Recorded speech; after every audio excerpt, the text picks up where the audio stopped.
yourself a gun. What? Gun. Oh. What? Like a handgun for personal protection. If somebody tries to mug you. What? What if your government tries to throw you in a can? What? You're gonna want a shotgun. Oh. What? An automatic rifle and a lot of ammo. Good.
Hey, dude, you were kind of loud.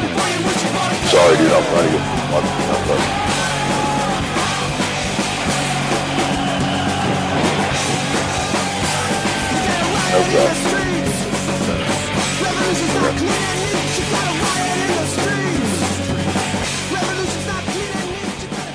Ladies and gentlemen, boys and girls, it is Tuesday. We are live. This is PrimerTime on UCY.tv.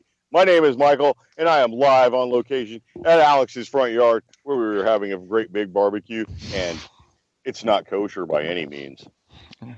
Ooh, I'm Nicholas, and I'm jealous. Dude, I'm telling you what.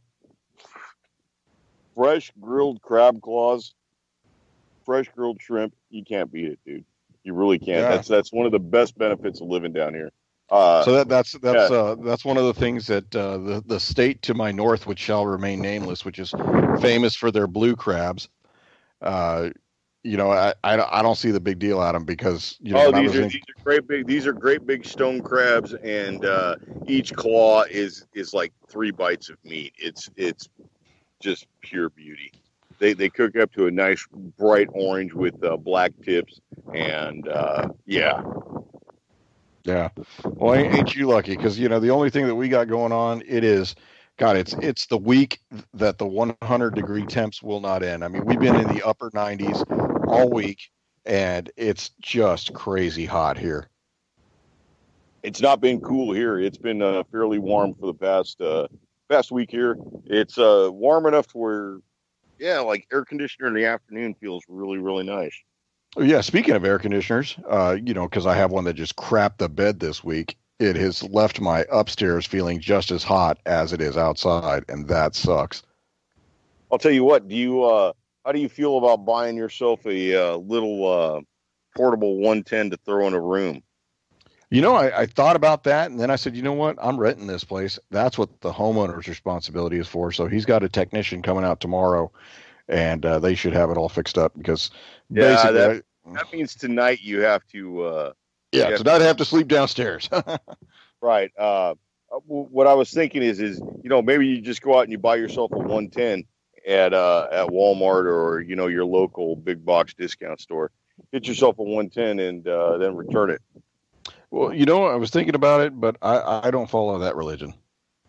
Now, I honestly, I've got no respect for the big box store anymore. I think the big box store comes into like small communities and destroys it. So I think you have to use your consumer power and their rules against them. So if you have to like buy an AC for like a week and then return it, fucking make up an excuse. Who gives a fuck? Oh, it's not something that I'm really even willing to spend the money on. I mean, trust me, I've been in 150-degree heat in the middle between Iraq and Kuwait. Right. But you got wife and babies and shit. Yeah, that's what school's for, man. School and jobs. Well, what's going on school-wise? So got the little one in school. He's currently tearing up the 4 and 5-year-old pre-K class. I will have to say that I saw a photo of your child post haircut today, and he has far better hair than you did at the equivalent age. That's because my son's parents love him more than my parents loved me. No shit. Yeah, probably. Yeah, they let me grow that shit out the side of my hair until it was fucking curly. And then you ever remember playing soccer in Southern California and then sweating so hard that like your hair just like dried to a crisp and you could like actually break it? Dude, I actually mowed today, and I was beyond. All right, so here in Texas at this point in the year, you have to mow every 5 days. I'm pretty much a master at procrastination. So I let it get a little bit too long and too high, and this mower is not the best of shape. So it would basically cut like the tall grass and watch out, Rwandans. Well, cut the tall grass. It would jam up the mower. Yeah, I'm just not even going to go down that road right there right yet because I'm still kind of bent about the grass. So it would cut the grass and then it would clog up the mower. So then I'd have to open up both vents on the mower, the side vent and the back vent. Right. And spray your legs with grass clippings and rocks. Right. So then what that does is that creates like a great big pile of once cut grass. And then I got to go over that grass again. And then it just cuts that grass in half because this blade is so fucking unsharp. Unsharpened blade. All right. And so basically, it's like every time I go over that pile of grass, it was one. So I had to like mow the yard like 5 fucking times, and I probably should have like sharpened the blade, but whatever. Well, I mean, yeah, there's that way to do it. It's like the butter knife approach to cutting the grass. I figured out I'm old. I didn't do it, and I was too lazy to sharpen it, and yeah, I fell out doing it. So I'm not really built for this shit. Well, and that's one of those things that I figured out with the new mower that I have, the Husqvarna that has the all-wheel drive. I'll tell you what, one thing I learned real quick on the all-wheel drive is that if you do not disengage the all-wheel drive before you try to pull the mower backwards, those rear wheels lock and you ain't going nowhere fast. Right. This is one of those ones that you pull the little bar on the front wheels engage, the little motor on the front engages. Yeah. So it's interesting. It's unsharp and more effort than I wanted to put into it. So well, yeah, it makes sense. So anyhow, we have a fairly interesting international news bit. You said that you picked up a news story about the Chinese adapting a Picatinny rail. Yeah, so this actually came out into the public domain from a screen grab from Chinese TV. For those of you that don't know, the Chinese military, which is commonly referred to as the People's Liberation Army, they are the funding source for a lot of different pocket industries that support Chinese defense, research and development. But there's a service rifle, a battle rifle that they've been using for quite a while. It's called the QBZ 95. And this is, it's a bullpup style rifle. Not too similar to a Steyr AUG, but very, fairly close to the untrained eye. It externally resembles the Steyr AUG, but really what it is, it's an updated AK-47 in a brand new cartridge and in a brand new bullpup package. I think right. So you're talking an intermediate cartridge, which is 5.8 by 42 millimeter. It's a very small cartridge. Yeah. It's within the realm of the 5.56. Right. So you're looking, quite a bit bigger than the 5.56 and slightly, or actually 5.45, which is the standard Soviet intermediate round, which is usually fired from the AK-74. And this brings up an interesting point that it's like this shows like the death of the comm block and the death of the cooperation and communication between them, because this is very similar to what was going on with Yugoslavia and the 7.62 by 4.5 cartridge. which was just Right. basically like a 3-year long, or maybe a 5-year long experiment and like a middle finger to Joseph Stalin. Yeah, there you go. And then, like I said, so this is something that a lot of AK purists had been really, holding out for, was that the AK could do everything by itself, and the AK variants could do everything by themselves without the addition of extra rails. So Tapco didn't have to invent anything, and PMags and Magpul didn't have to invent their Georgy Zukov line of AK rails. These kind of stood alone. I think the American market for commercial AK upgrades is almost like an insult to the idea behind the AK-47 concept. Yeah. Well, it's interesting because, like I said, this is something that the Chinese routinely do. Is they'll go ahead and they'll do military reports, and they'll put it on public TV. So anybody what I find to be interesting is the 5.8 by 42 millimeter cartridge is not available anywhere outside of China. That is exactly, it's proprietary. Not only is it proprietary, but it's not sold anywhere else. No. It's fielded by the PLA, and it's specifically for use by the PLA and the People's Armed Police. But there are civilian versions of that rifle which take 5.56 and feed from NATO Stanag mags. Right. But the Chinese 5.8 version is not for sale anywhere. And from what I understand, there's a relatively limited amount of that ammunition in Western hands. Oh yeah. I mean, big thing is that if you are the developers of that, you're not going to go ahead and give site licenses for people to develop that ammunition. What I'm saying, even captured ammunition or surrendered ammunition. Not that the Chinese have been in any sort of like major ground combat, but even in a situation, what did Stanley McChrystal say, that men are inferior creatures by nature. If left to their own devices, they will play with their dicks and eat chicken. Well, I mean, there is that. That's a fairly accurate summation, if not crude. But given that, you would almost think that at some point, if that afflicts the American, male, it would also afflict the Chinese male. And at some point, there would be some sort of like, black market sale of, a box of 50 or a box of 20 or however. Yeah. So, and that's one of the things that's interesting when you talk about, differences between China and differences between the United States. When we have people that routinely, skirt or try to circumvent export, restrictions and export controls. And what we may lock you up. We may, do a show trial and send you to prison and put a bad thing on TV about you. China, they're going to lock you up and throw away the key. China, I believe they're going to lock you up and shoot you in the back of the head. Well, I think that's the cure for what they see as their ills. Yeah, they don't necessarily have the same problem with. There are no Chinese Chelsea Mannings. Exactly. So, there's really not a whole lot of that 5.8 by 42 millimeter ammo for the West to evaluate.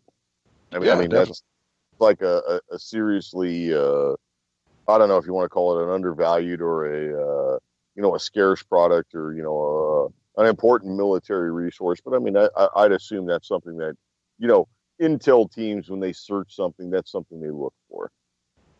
Yeah, if they can get anywhere close. Well, we blow the hell out of a lot of stuff. So yeah. Well, you're not going to see it show up in the battlefields in Syria anytime soon. No. Well, all right. So, what do you think about Mr. Trump turning off the war in Syria? Basically, that's kind of a great big thing that did not get covered by the news because there's a whole lot of Russian. So let's dial it back a little bit. Let's say what he directed the State Department to do. The State Department is now working with the Russians in some sort of like peacekeeping activity in Syria with the cessation of American hostilities. So check this out. Do you remember back in 2015 and 2016 when John McCain, before his diagnosis with brain cancer, just showed up in the middle of the Syrian desert talking to a group of people who may have been Al Qaeda, who may have not, may have been something else. And that one dude looked a whole hell of a lot like Elliot Shimon.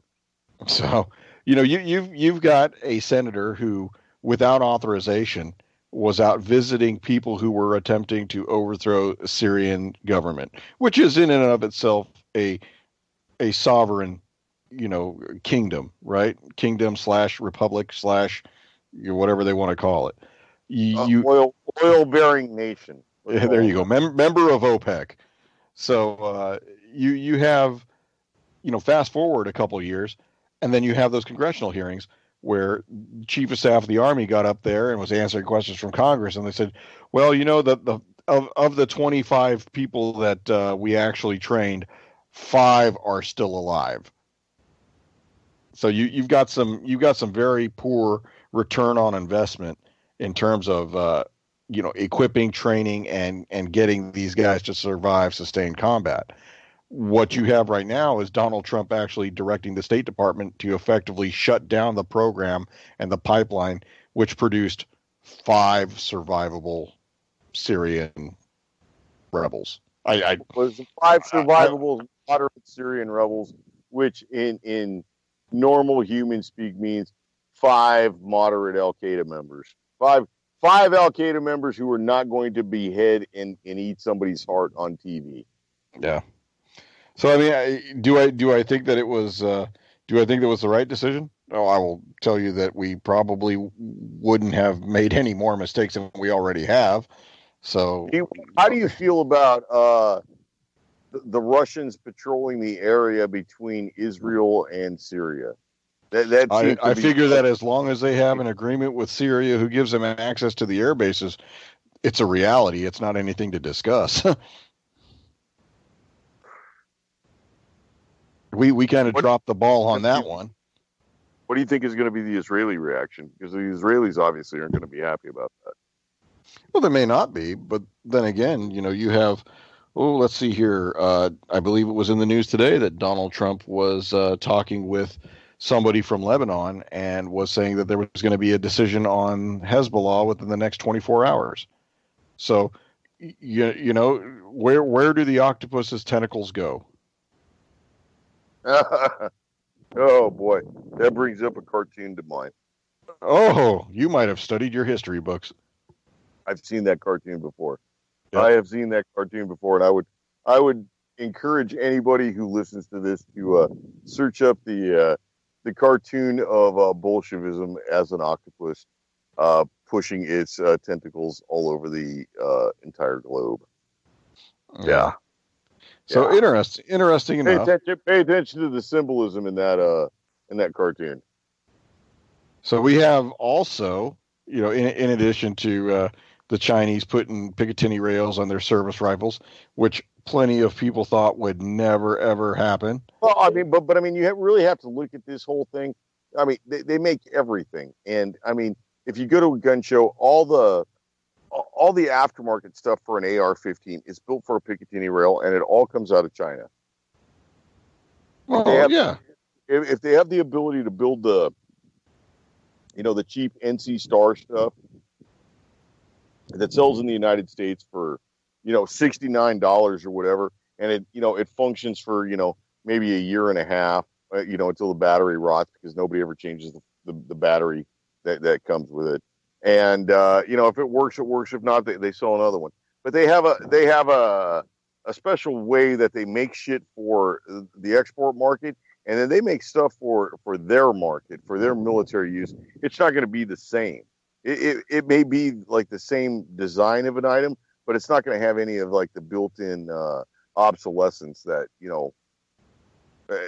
they've got a different mindset when it comes to the military items versus like the commercial items. Would you agree? Well, yeah, and so here's the thing. China's got plenty of manufacturing, which, oh, by the way, is the thing that we gave them. We gave them the opportunity to go ahead. We absolutely built them 100% of manufacturing. Yeah. So that's one of the things is that they have no shortage of the ability to churn stuff out. well, quality irrespective, they can put stuff out on the market. Um, whether that's military equipment, whether that's research and development geared for something that can go towards a civil military application, whether it's like a paramilitary force or police force, all those goods, all those equipment, all that type of material, that all is backed by the PLA. All right, so the PLA has different cost centers, right? So well, it's not necessarily cost centers. Like I say, they have subsidiary research, development, and production units, and these units have both commercial name and they have military names. All right, so if we look at say something like Norinco, right? That's a well-known Chinese name. It's in every pawn shop, and at one point it was every other firearm for sale. Right. We can look at that, and then we look at similar companies that sold similar products. We can look at Prochain, which made basically the same thing as a Norinco AK-47, but it was in a different caliber, and it took it was a 5.56 underfolder with a bayonet, and it had a proprietary magazine, but it was very, very high quality. Now, Prochain, from what I understand, actually feeds the Chinese Navy. The direct funding, the direct profit from those sales goes directly to the Chinese Navy. You look at something like Norinco, and that goes to the People's Liberation Army. You look at some of the other ones, China Jing-On, that goes to the Chinese People's Police. People's Armed Police is what that's called. The People's Armed Police. You look at some of the other brands like, let's say, China Sports. China Sports supposedly went to feed the Chinese Air Force. That was like their public funding.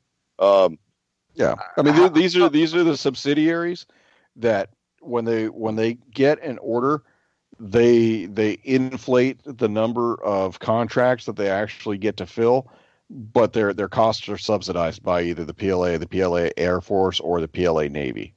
Right, but at some point they sell these items that their factory makes, and there's several different Chinese factories, and they all those different factories may make the same product for different marks. It could be a Norinco, it could be a Polytech, it could be whatever. Yeah, Polytech.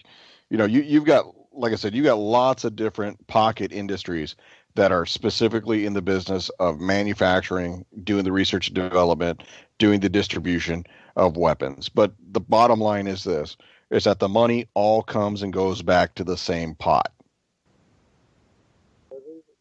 Agreed. It all hits the same Chinese pocketbook. It's all the same military. All it is shuffling money from one bank account to the other. It's the same people who hold the account. What do you see going on with the increased amount of Chinese exports to the United States in such things as like high standard shotguns, Hawk industry shotguns, some of the high, I think I said high standard. Some of the Stevens shotguns now are Chinese imports. These are all probably made by Guangzhou Industries or probably some CJA. Well, they even have Norinco. Norinco makes a Remington 870 clone called a Norinco 982 or HP 990. It's not for sale in the United States under the name Norinco. No, it's not. But what ends up happening? What ends up happening is those kinds of things, when they do get the export stamp, they turn into a Hawk or something like that, and it does make its way to the United States. Okay, so now we look at something that's a little bit more kind of outside that arena of Chinese pump shotguns and double barrel shotguns. There's a company called DDI, and they made a Norinco, or I should say a Sega style shotgun, a semi-automatic AK patterned shotgun, and those are now currently jumping through the roof in price. They're coming up to near $800 for these things, and maybe like 3 years ago, these things were selling for $400 as a poor imitation of a Sega shotgun, which in my opinion, is the penultimate shotgun in semi-automatic technology. If you are like concerned about delivering lead down range and a rapid rate, with a modicum of accuracy, it can't be beat. It's got unsurpassed reliability. But DDI comes out, and DDI ends up. DDI is an American company, but they're importing these shotguns, and I want to say they're made by Guangzhou Collective as well. But they're no longer being called the DDI. Now it's being called the Condor shotgun. Okay. And I have not seen that one, but yeah. But it's basically a Chinese replica of a Sega shotgun. And there's no word out yet as to whether or not Sega magazines fit. I'm sure it's not that far off. It's something to think about, considering that, Russian rifles and Russian shotguns just went through the goddamn roof. I mean, they really spiked in price in the last. You take a look at weeks. Yeah, take a look at European American Armory, right? They were one of the importers of Baikal shotguns into the United States. So, Baikal has been one of those shotgun companies that's known for a functioning shotgun that isn't going to break on you, but doesn't take a whole lot of knowledge or technical ability to maintain. Not only a functioning, but a almost value priced shotgun. Yeah, certainly value priced, but like I said, value minded. I would say probably good to very good quality in a lot of aspects. What's the situation on the import of those right now? So I have not seen in stores in quite a while any kind of Baikal shotguns, but basically the last time I did see them, they were doing the over-under combination guns. And it was like the Model 94Es or something like that. And they were in like 30-06 and... yeah, so you would have a 12 gauge and a 30-06 on top. Or if you got lucky, you could find them with 7.62 by 39 over a 12 gauge. That is an item right now that would probably sell for 3 times its original sales price, easy. Right. So, and that's one of the things that, when you take a look on, say, something like Gunbroker, right? You can just go ahead and you type something in. I've, right off the bat, we're coming up with, just single shot shotguns from a Baikal mark that are being asked to sell for, $130. It's the Baikal Spartan 20 gauge. But then again, you go up over to that Baikal Spartan is actually kind of has a Remington mark. Right. So, but then there's also the over under 12 gauge for $140. I mean, that's damn near bargain. For something that you can routinely expect to go boom every time you pull the trigger. I'm seeing right now on advertisements that I just received in the mail yesterday from Field and Stream, $250 will get you a Winchester SXP. Yes, but then you have a Winchester SXP. That's not necessarily a... exactly. We've covered the SXP recall several times, and honestly, I've never heard of a satisfactory resolution to the whole mess. Have you? Right. No, not at all. I've not heard of, some sort of like SXP part release that says, this figures out the issue with jamming or whatever the hell the issue was. I mean, it just made for an unsafe rifle or an unsafe shotgun. Right. So. Yeah. And that's one of the things I think I've seen them for sale, over a year ago at the Fort Belvoir Post Exchange out there in Northern Virginia, which was really shocking to me. But like I said, right now when you take a look at the different makes and the different manufacturers, I've like I said, there's different models of the SXP. I see one that's the Defender model, which is a 5+1 capacity, Field and Stream is trying to sell that for $449. You know, that's a couple of weeks ago, but then I saw one, like I said, I saw one 2 days ago that had one, which was probably a 3+1 for $250. You know, look at this. You've got Ruger 1022s right now that are, you know, $250 out the door. And you know what? The Ruger 1022 is, you know, as much as we do not discuss it, it's actually like one of the better rifles all around. It's actually an excellent all around weapon, especially for a newbie. It doesn't necessarily have the massive amount of recoil. It's very easy to use. It's very easy to load. It's very reliable. It feeds all the cheap ammunition that, well, quite honestly, everybody who buys a brand new handgun, they will spend a whole, you know, $400 or $500 on a handgun and then try to get out of there for like $7.99 on the ammo. Right. And like I said, if you're looking to teach, you know, somebody who is not used to shooting, you don't want to start them off with the 12 gauge. You don't want to start them off with the 30-06. You don't want to start them off with the 45-70. You don't want to start them off with 44 Magnum or anything like that. Yeah, you want to go into small caliber weapons. And as a matter of fact, if that wasn't the way to do it, why would military organizations across the world do the same thing? You know, think about it this way. The Germans were taking 22 caliber long rifle, you know, modified from actual 8mm Mauser. They were converting them to shoot 22s to teach people, you know, teach the home guard. They taught kids, you know, before they became of age to participate in all right. See, now that brings up a very, very interesting rifle. That's kind of like maybe fairly unknown amongst like the great unwashed masses. But Norinco many years ago made a 2/3 scale copy of the Gewehr 98, the Gewehr 98K, and it was exactly as the Gewehr 98K was, but in 22 long rifle. So it had a 5-round magazine fed off a strip of clips. It had the same exact stock. The stock took the sling and was built in for the disassembly and everything. It was the exact same thing. I believe it would have been a Navy model 98K, and it had a great big red star on the back of the receiver. That is a quite delectable collectible if you get your hands on it.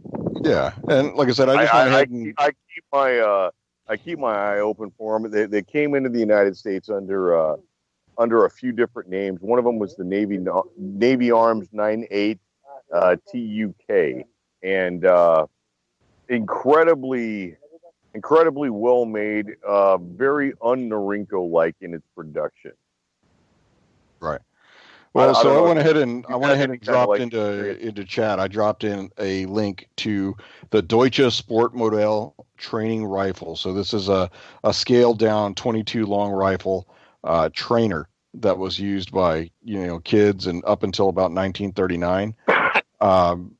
You'll see that when you take a look at it at its outward appearance, it looks very similar to the model 1898.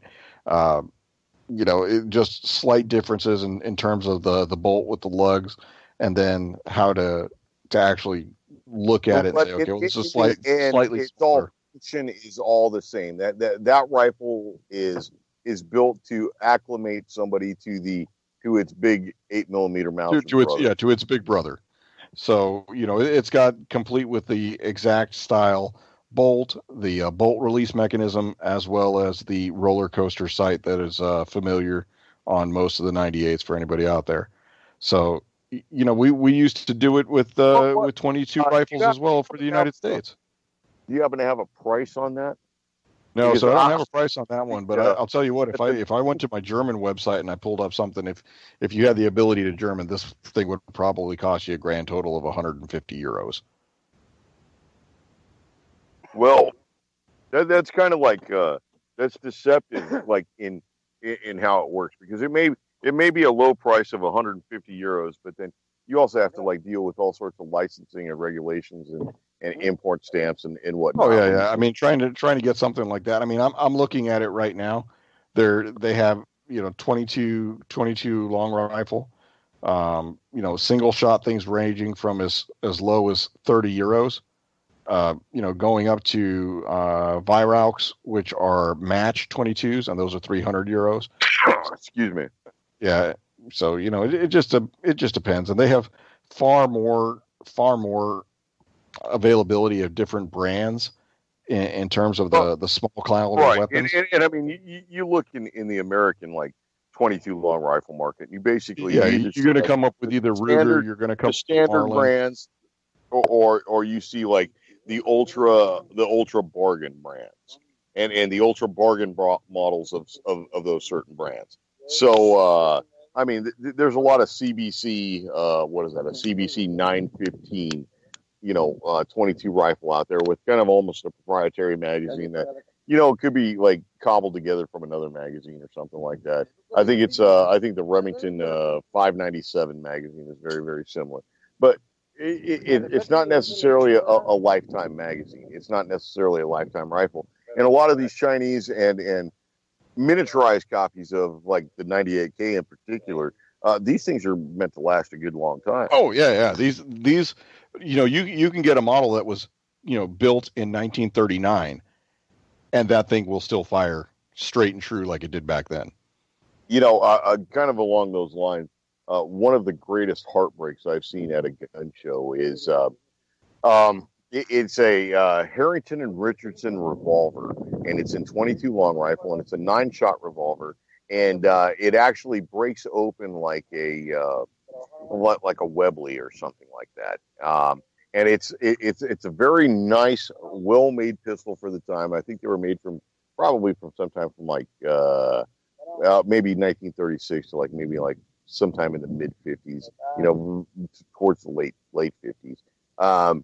But it's an older design. But if you find one today, they're very, very nice. And one of my greatest heartbreaks is coming across one of those. It had an excellent external finish, but when I popped open the pistol, which was it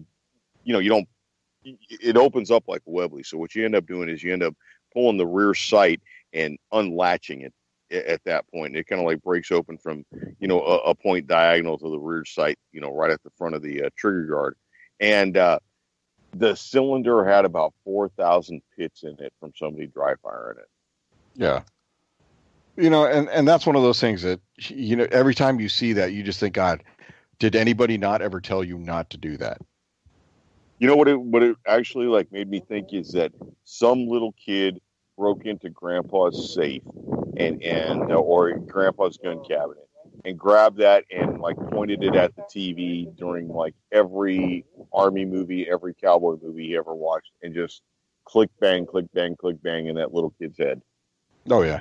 Yeah. And that's the thing, you take a look at what the firing pin ends up being on that, and it's probably just worn down to nothing.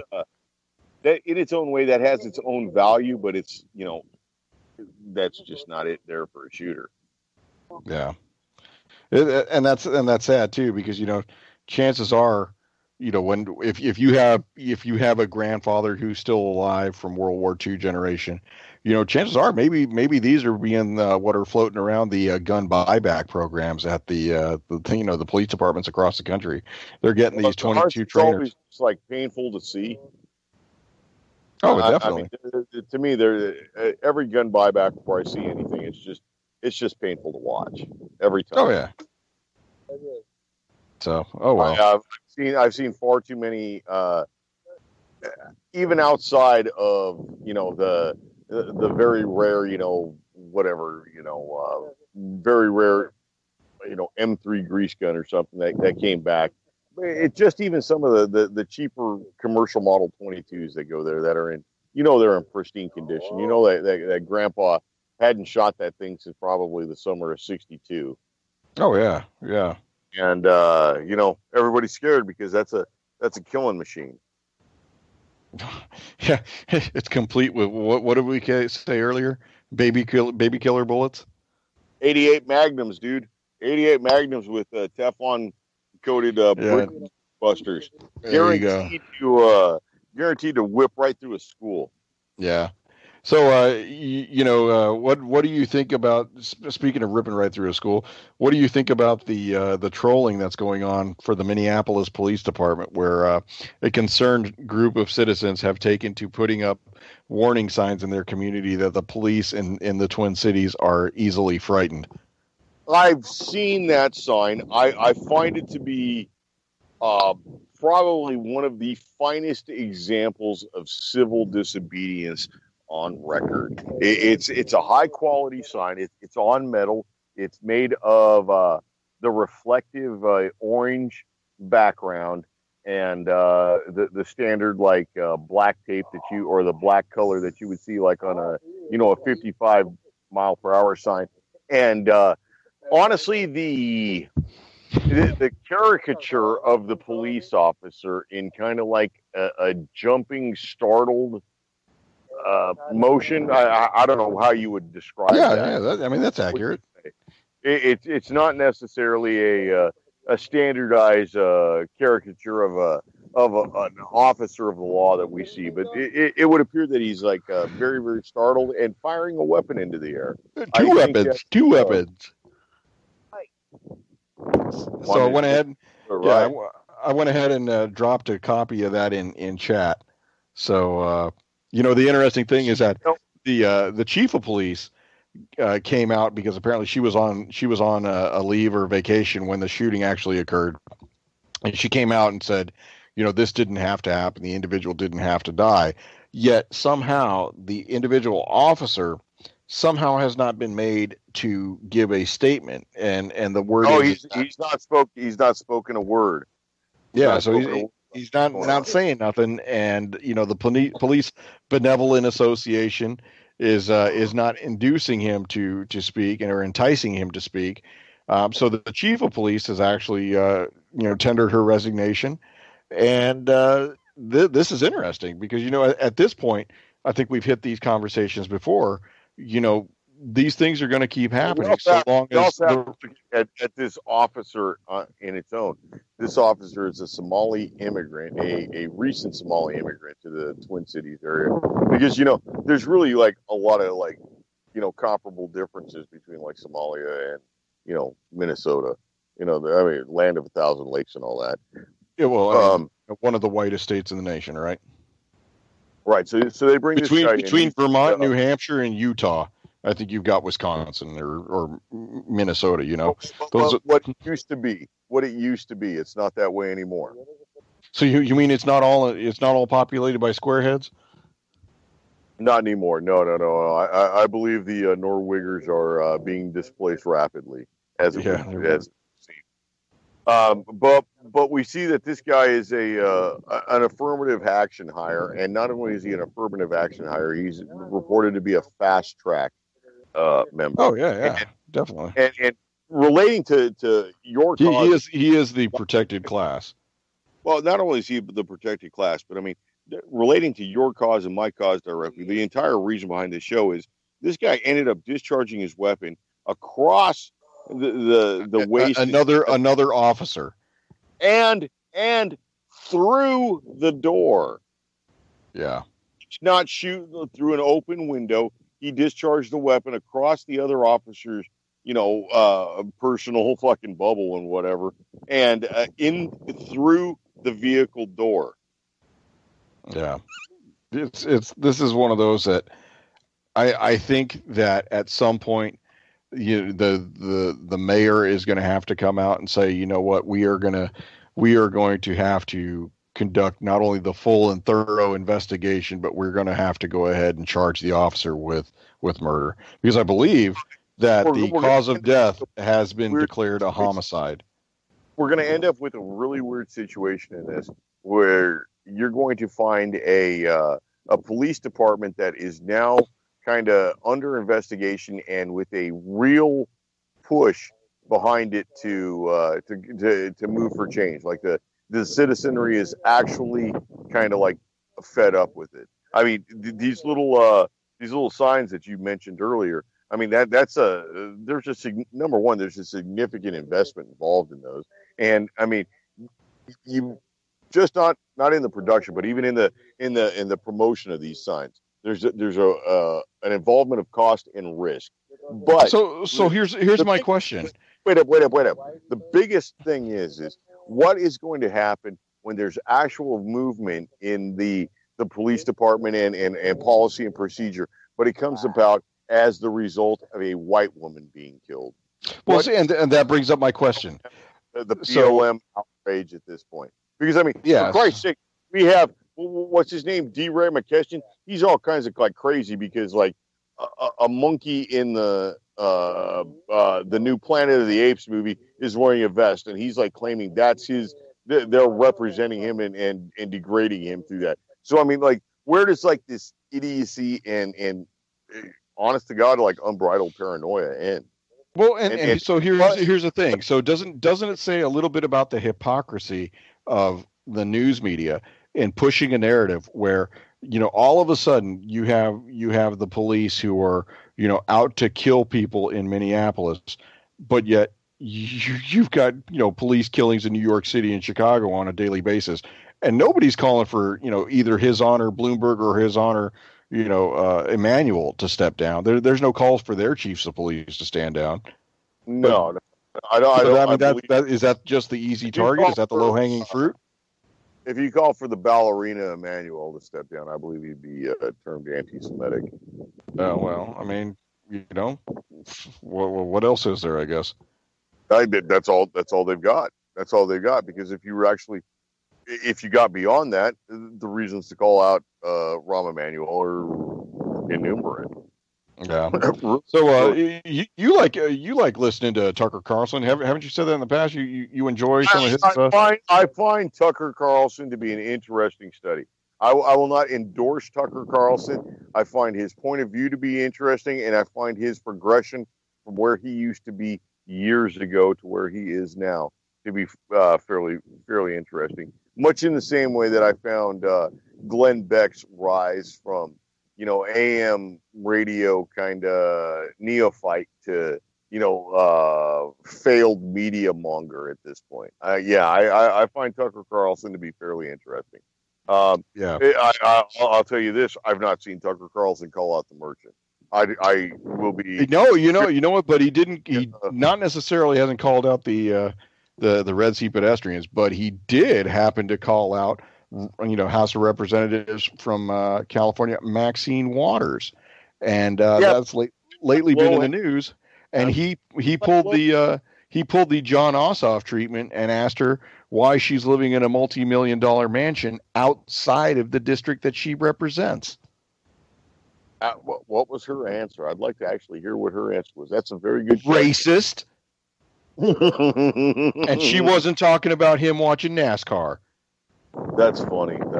Did she actually say that his question was racist? His question is racist because who are you to imply that a black woman can't go ahead and earn money and live where she chooses to live?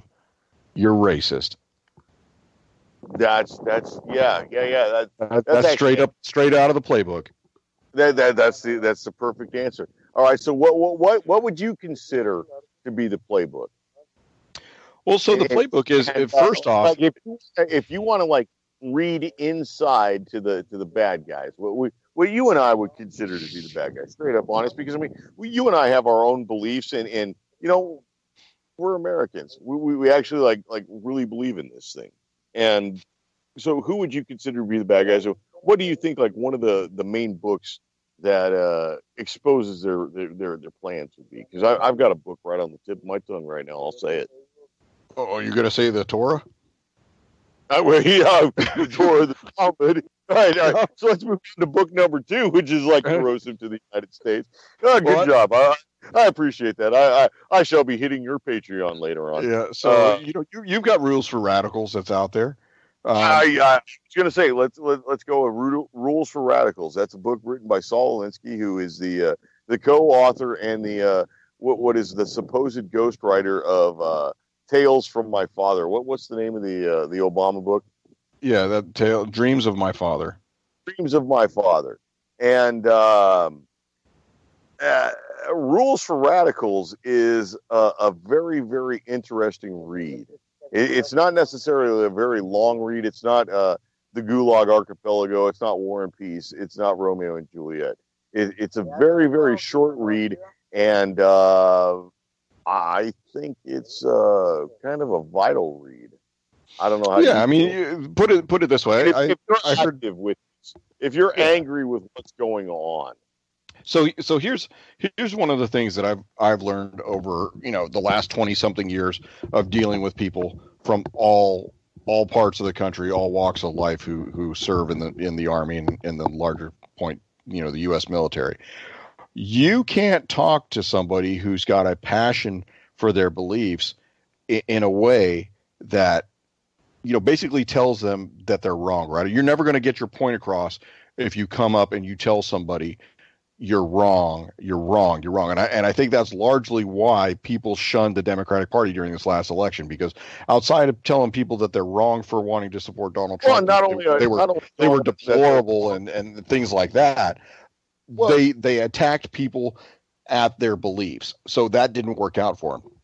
But I think what you'll see, hold on, listen up. They weren't able to communicate at a level that's actually relevant at this point. Straight up. And hence the reason why they now have to rebrand themselves. They can't meme.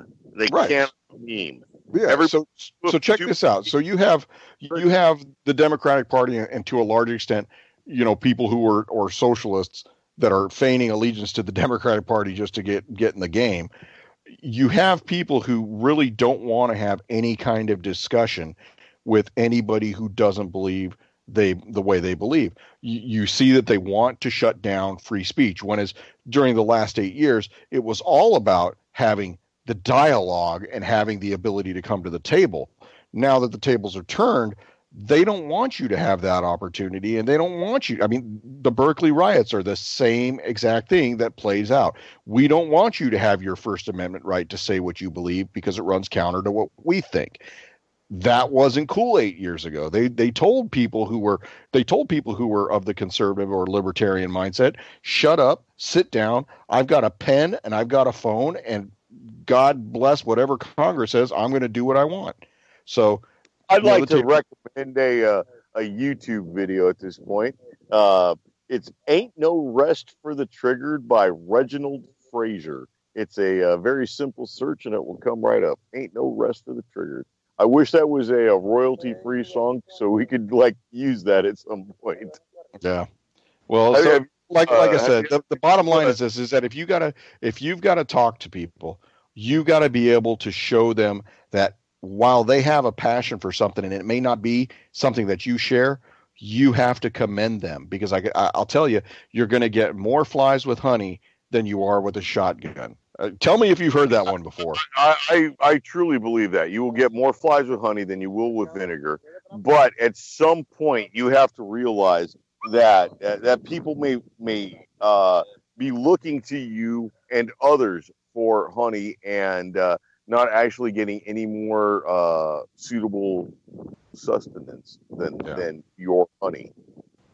Well, hey, we got to go ahead and hit some firearm safety. Are we at that point? All right. Everybody, rule number 1, every firearm is loaded until you visually and physically inspect that firearm is not loaded. Inspect and ensure. Rule number 2, keep the muzzle pointed in a safe direction. Do not cover anything you do not wish to destroy. Rule number 3, know what your target is. Know what is beyond your target at all times. And rule number 4, the most important rule, please pass this on to your children, neighbors, friends, the mailman. Call into your local weatherman and tell him, keep the booger hook off the bang switch until you're ready to discharge the firearm. And for those of our friends in chat that are watching the Weather Girls in Mexico, you can tell them to put their booger hooks wherever they want. ¿Cómo se dice booger hook? Oh, God, hook, I don't remember, but el moco something, right? Moco lancho? Gancho para moco. Yeah, there we go. Bad Spanish with Michael and Nicholas. Shout out to my boy Alex right here. Thanks for learning Spanish. Con follow me. This is almost just like one of those commercials. Oh my God! Any kind of money for any sort of English to Spanish lessons. Yeah, you will not be able to use this as a reference on your Berlitz is not going to defend us at all. We are not We are not part of the what is it? The Rosetta Stone Foundation. Yeah. We don't have the Rosetta Stone. That's for sure. I've heard that Rosetta Stone is one of the more often shoplifted pieces of software, and actually the English Spanish, the Learn English version from Spanish is one of the most often shoplifted versions. So I mean, at least that shows like an expert, right? Yeah. So like I was saying, I want to get back to this whole Maxine Waters thing. This is anti-Maxine. This is the new Bernie Sanders, right? This is who is going to save the Democrat Party. Well, I got some news for you, Maxine. You're a little long in the tooth, and you got somebody who is right up your alley and has stolen your playbook. Her name is Kamala Harris, and she's also from California. I was just about to ask you, who do you see as 2020? And I'm going to tell you what I see Kamala Harris myself. I see her being in the mix, but I will tell you now, she has far too many skeletons in her closet. She will never get an endorsement from a police union. Willie Brown's boner, straight up honest. How she rode Willie Brown's boner into politics. That's the biggest skeleton in her closet. Yeah. Well, I mean, she might as well have been Gavin Newsom too, because Gavin Newsom came in after Willie Brown. Well, Gavin Wilson was riding a completely... Gavin Newsom. That's what I said. Gavin Newsom was riding a completely different baloney pony than Kamala Harris. Kamala Harris was Willie Brown's, thing. Is straight up his mistress. Wow.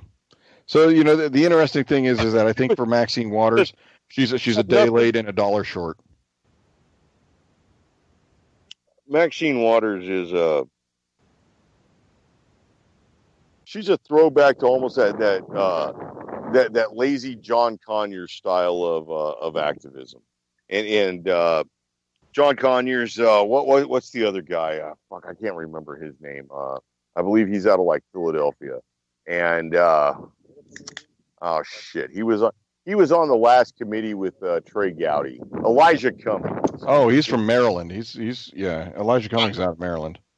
Yeah, I mean, it's the laziest style of activism at all. I mean, it's calling for the, just the crazy outrage because of this, with no facts behind it, and no facts leading to like a vociferous outrage, and I find that to be just as disgusting as somebody like Wasserman Schultz or Schumer.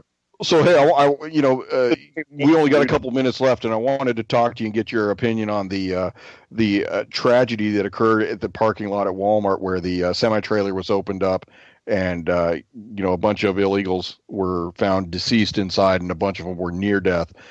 What do you think is going to be the fallout from this? I think the driver's number one is he's going to get the needle. But number two is San Antonio a sanctuary city?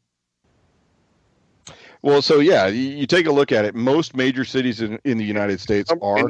And number two out of that, there's been reports from some of the survivors, because there are 10 dead and 68 survivors or whatever of this thing. And they said that the Los Zetas are behind this. Now, we're looking at our southern border. It's got more violence every day. There's an average of 75 to 85 a day that are dying on the Mexican border, and within 150 miles of the Mexican border, which is very, very close to the United States. That's a 2.5 hour drive from our border, and this number far outstrips what's going on between Iraq and Afghanistan right now, and it's military that are not. Well, hey folks, that's it. Thanks for having us. We'll get you back next week. Thanks, Michael. Thanks, Jules. And keep it up. Listen to UCY.